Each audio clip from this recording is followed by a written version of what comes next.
आप सभी को मेरे यूट्यूब चैनल लीगल एनसीसी में वेलकम है।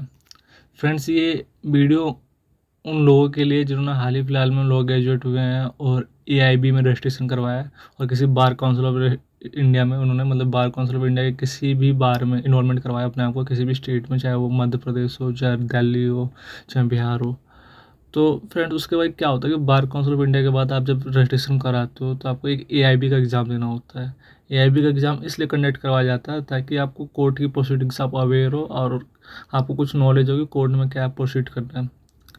अच्छा फ्रेंड्स, तो एआईबी के एग्ज़ाम में आप कैसे अपेयर होगे, क्या क्वेश्चन होंगे, क्या किस तरह क्वेश्चन पूछे जा सकते हैं, इससे एक आपको आइडिया लग जाएगा। ये प्रीवियस ईयर क्वेश्चन पेपर है विथ आंसर, इसमें मैं आपको आंसर भी बताऊंगा। इसके अलावा आपको ये भी पता लगेगा कि कैसे कैसे और किस किस प्रकार के क्वेश्चन पूछे जाते हैं। तो चलिए फ्रेंड्स, आज की शुरुआत एक नया थॉट्स के साथ करते हैं। हमारा नया थॉट्स है कि as you will think as you will become. If you consider yourself weak then you will become weak, and if you consider yourself strong then you will become strong. यानी आप जैसा विचार करेंगे वैसा ही बन जाएंगे। अगर आप अपने आप को कमज़ोर मानेंगे तो आप कमज़ोर बन जाएंगे, और यदि आप अपने आप को ताकतवर मानेंगे तो ताकतवर बन जाएंगे। फ्रेंड्स, ये लाइनें मेरी नहीं है, स्वामी विवेकानंद की लाइनें। चलिए फ्रेंड्स, देखते हैं पहला क्वेश्चन देखते हैं। पहला क्वेश्चन देखिए, the title of the constitution of India is laid down. कहाँ से आया है?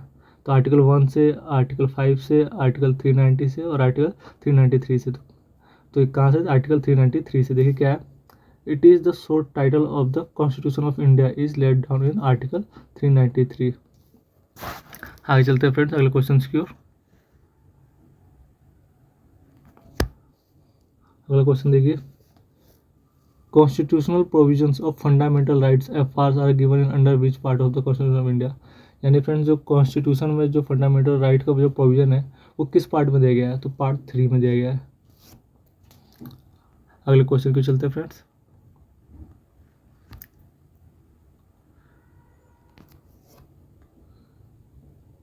अगला क्वेश्चन देखिए, by which of the following amendment act of 1985 anti defection law was added in constitution of India.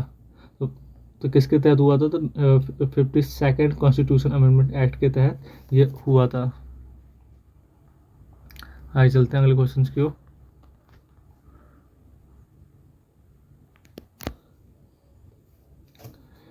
In which of the following case the Supreme Court decided that a constitutional amendment is a law within the meaning of Article 3 subclause 2 of thereof, if it is violate any fundamental rights it may declare void।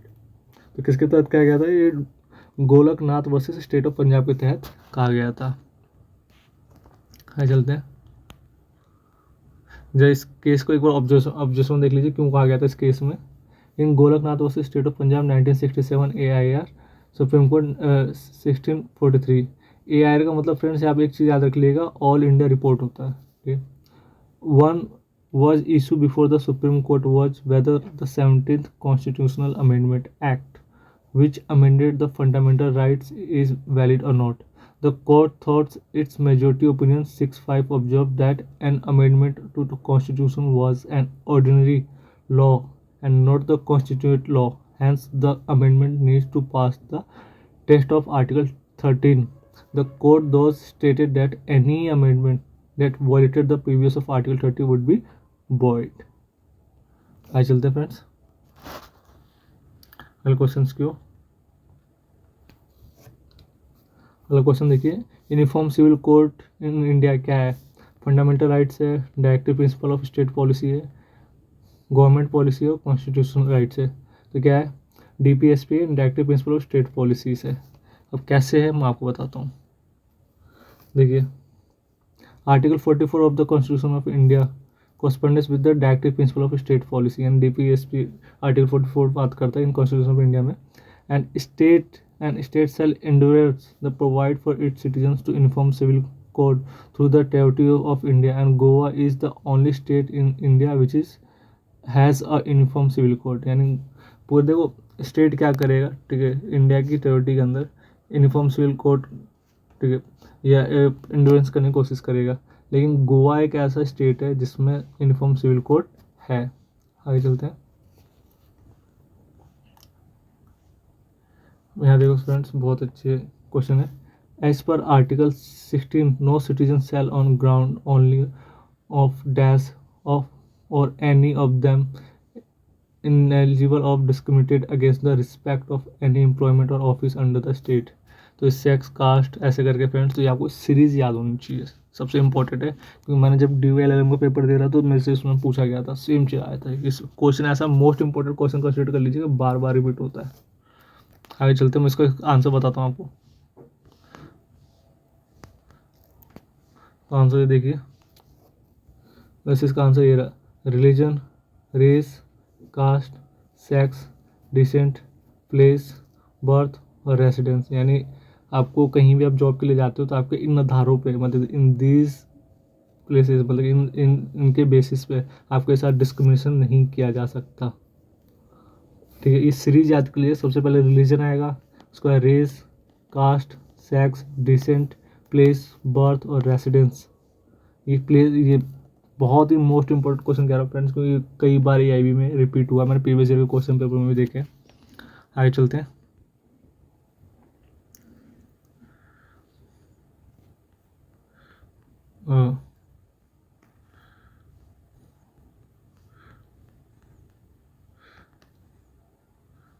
आगे देखिए, the minimum number of the जजेस who are to sit of the for purpose of deciding any case involving in substantial question of law as per the interpretation of this constitution of or for the purpose of the hearing in any reference under article 146 143 shall be।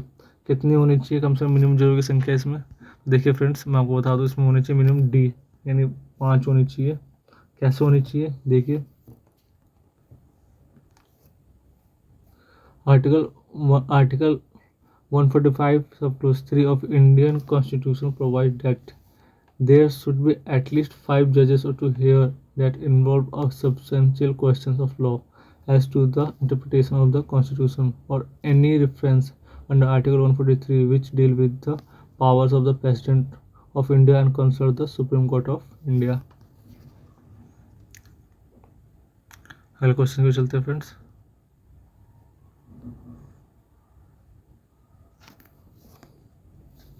According to Article 300A of the Constitution of India, no dash shall be deprived his property save by authority। तो कौन नहीं होगा? Person, citizen, foreign and Indian. तो यहाँ पे क्या है friends?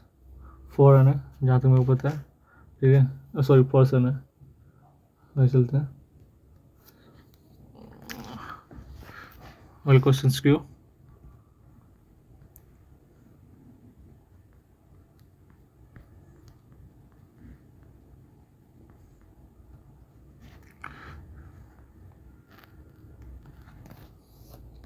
अगला क्वेश्चन देखिए friends, which of the following is not law according to article 13 of the Indian constitution. तो अकॉर्डिंग टू इंडियन कॉन्स्टिट्यूशन 13 के अनुसार कौन सा इसमें फॉलोइंग क्या है, लॉ नहीं है। तो आपको बताना है friends, rule, by law, custom uses और नन ऑफ दिस। तो इसका आंसर वैसे मैं आपको दिखाता हूँ यहाँ पे। अकॉर्डिंग टू, यहाँ पे देखिए, अकॉर्डिंग टू आर्टिकल 13 सब क्लोज 3 एंड सब close A of the Constitution of Indian law includes any ordinance or order by law, regulations, notification, custom and uses the territory of India having force of law। आगे चलते हैं कल question की ओर friends. Which of the following schedule deal with union list, state list, concrete list and constitutional list। Most important question याद कर लीजिएगा friend इसे, ठीक है, मोस्ट इम्पॉर्टेंट क्वेश्चन याद कर लीजिएगा। वैसे इसका आंसर है 7th है। इसमें क्या क्या आते हैं मैं आपको बताता हूँ, देख लीजिए। The 7th schedule of the Indian constitution deal with the division of powers between the union and state governments. यानी फ्रेंड्स 7th शेड्यूल है जो इसका, किसके बारे में बात करता है, केंद्रीय, मतलब केंद्रीय और राज्य के बीच शक्तियों के बंटवारे की बात करता है। उसमें कौन से हैं, ठीक है।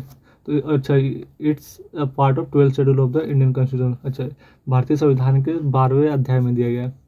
The division of powers between the union and state notified through the following link kinds of the mention. ठीक है, यूनियन लिस्ट है वन, स्टेट लिस्ट है सेकंड, एंड कॉन्क्रीट लिस्ट है। इसमें भी फ्रेंड सब्जेक्ट है, एक में 100 कुछ करके, एक में 67 या 68 के आसपास है, और एक में 47 या 57 के आसपास है। तो ये आपको ये भी पता होना चाहिए। अगले क्वेश्चन चलते हैं फ्रेंड्स।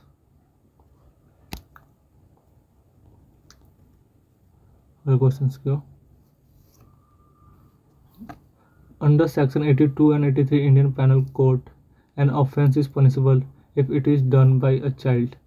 क्या, अब बिलो 7 ईयर, यानी friends under sex IPC 82 and 83 के तहत कौन सा ऑफेंस पनिशेबल है अगर एक बच्चे के द्वारा किया जाता है। ठीक है, तो of below 7 years of age, यानी बच्चा 7 साल से छोटा है, और above 7 years of age but below 12 year having intention sufficient maturity and understanding. यानी फ्रेंड्स बच्चा क्या है, 7 साल से बड़ा है और 12 साल से छोटा है, और उसे समझने की शक्ति है और किसी भी चीज़ को करने की। अगले क्वेश्चन आप आगे देखिए, इसमें और क्या है।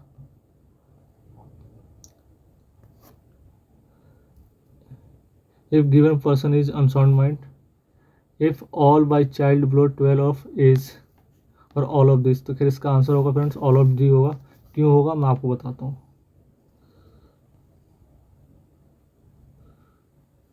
देखिए, under section 90 IPC, consent is not a such a consent intention by any section of the code.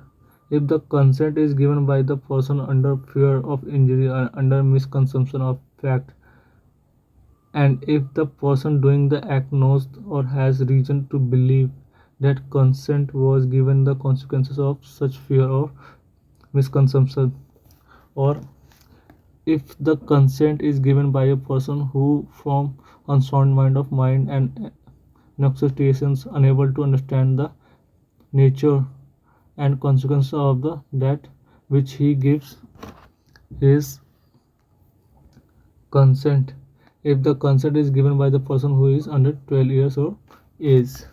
यानी फ्रेंड देखिए, चाहे वो बच्चा 7 साल से छोटा हो चाहे 7 साल से बड़ा हो, लेकिन वो 12 साल का हो या 12 साल से नीचे का हो, और फिर भी वो समझ सकता है, बोल सकता है, लेकिन फिर भी ठीक है, if the consent is given by person who is under 12 years of age, क्या हुआ, मान्य नहीं होगा। यानी कोई सा भी ऐसा अपराध कर देता है तो उसे अमेच्योर माना जाता है, सिंपल लैंग्वेज में बोला जाता है। देखिए, causing of death child in the mother's womb in not a homicide as a provided under. यानी माँ के गर्भ में बच्चे की मौत हो जाए तो क्या ये होमिसाइड है, अगर नहीं है तो किस में दिया गया है। तो क्या explanation third to section 300, explanation third to section 299, explanation third to section 301, explanation third to section 302। तो किस में दिया हुआ, कैसे दिया हुआ, चलिए फिर मैं आपको बताता हूँ। ठीक है, इसका आंसर है बी।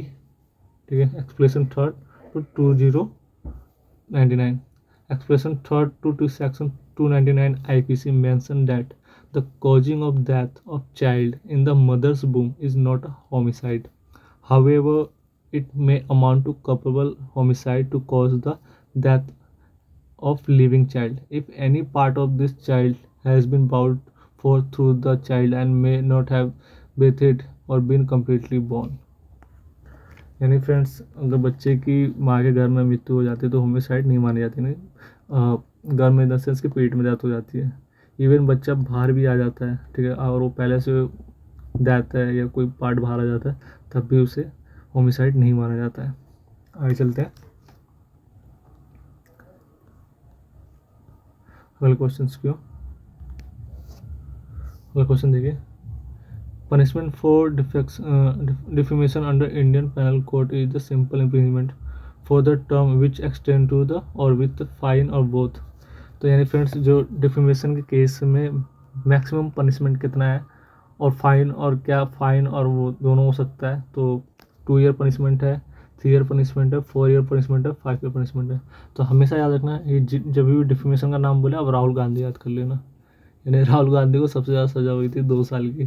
ठीक है, अभी खैर गुजरात हाई कोर्ट ने इस पर लगा दिया, स्टे लगा दिया। ठीक है, विवाद चल रहा अभी, तो आप हमेशा 2 साल याद कर लेना बस। आगे चलते हैं, वाले क्वेश्चन को।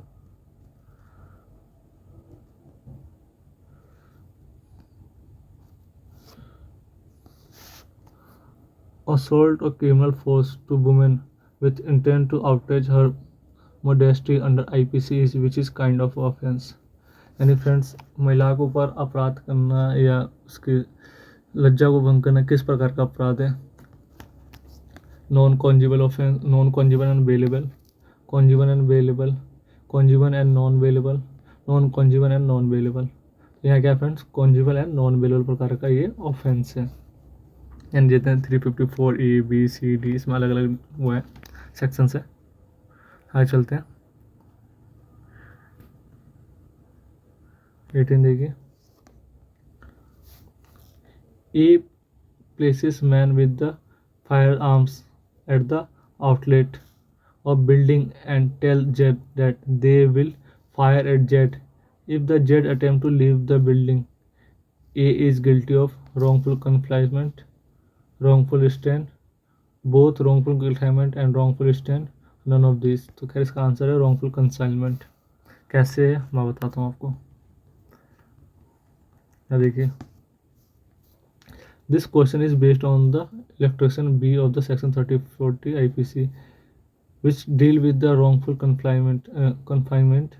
It provides that whoever wrongfully restrain any person in such manner so to prevent that person from proceeding beyond the certain circumstances limits itself wrongfully confinement that person।